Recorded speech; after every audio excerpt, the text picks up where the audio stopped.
is twofold. Number one, as a Christian, growing up in Sunday school, I was taught from the Bible, those who bless Israel will be blessed, and those who curse Israel will be cursed.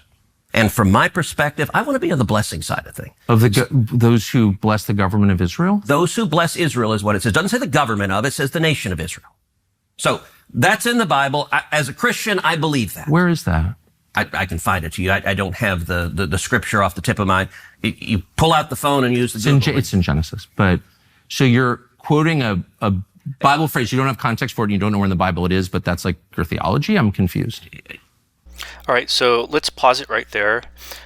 First off, I want to commend Tucker Carlson here for calling out Ted Cruz and this ridiculous assertion, ridiculous argument that he should support Israel because the Bible tells him to, because God commands him to do so in the Bible.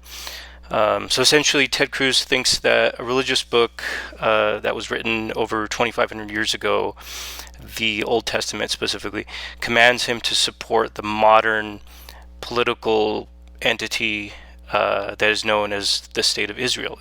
This is absolutely bizarre, and I'm glad that Tucker questions him about this. Another thing worth pointing out here is that Ted Cruz is not alone in this insane belief. There are many others in Congress, particularly Republicans, that hold this exact same belief. One of them is Mike Johnson, the Speaker of the House, the man who is second in line to the presidency, and someone who I would describe as a rather unsavory person. Let's see what Mike Johnson has to say.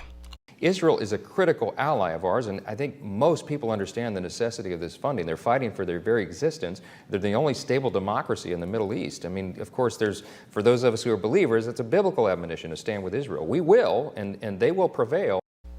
So he says it's a biblical admonition to stand with Israel. So much like our friend Ted Cruz, he's saying that the Bible commands us as Christians to stand with Israel. And what does he mean by stand with Israel? Well, I guess he means that the U.S. government should send weapons to the Israeli government, 2,000-pound bombs, Hellfire missiles, that the Israeli government will then use to slaughter thousands of innocent civilians. I think that's what he means when he says stand with Israel. It's just crazy to use the Bible or any other religious book for that matter to justify your support for a modern country and to base your foreign policy decisions upon a book that has no legal standing in the modern world. Here's what Noam Chomsky says about using the Bible as justification for territorial expansion. You can decide that you are willing to live in a bubble as distinct from the entire world. You're free to do that. There are three notions that came up. The biblical rights, which have absolutely no status, none. Nobody in the world can say 2,000 years ago, here's my story of what happened, so therefore I have a right to do it now. You can't live in a world like that. Nobody in the world ever makes such a claim. You want to make it, okay, but then just admit, I'm out of the world, distinct from the world. Now, yes, totally distinct. If you really want to play that game, the Palestinians have more of a right to claim to be descendants of the population from 2,000 years ago than I do. My ancestors probably come from the Caucasus. Their ancestors come from Palestine. The Canaanim were correct about this. So you don't want to get into that game. Biblical rights have no status.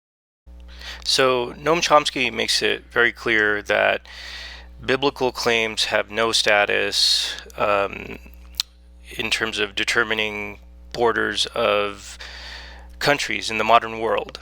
And I think that's a fairly obvious point. The conclusion for me is that Ted Cruz he's made it very clear that he doesn't care about international law. He doesn't care about the Geneva Conventions. He literally thinks that Israel should annex the West Bank and Gaza in their entirety. He thinks that Israel has the right to annex the West Bank and Gaza. And he's been very open about that. He obviously thinks there's nothing wrong with the settlements in the West Bank, which the vast majority of countries in the world believe is illegal.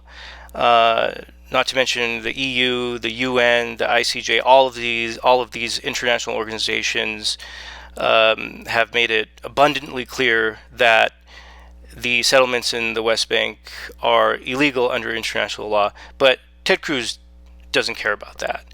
And so I think Ted Cruz is a person that should not be trusted, and quite frankly, he's a liar, and he has no business being a senator.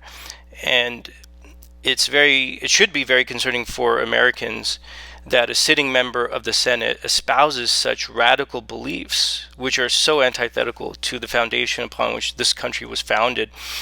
It's funny, there's another point in the interview with Tucker Carlson where Ted Cruz says that we should attack Iran, or we should topple the Iranian government, because the leader of Iran, the Ayatollah, he is a religious zealot.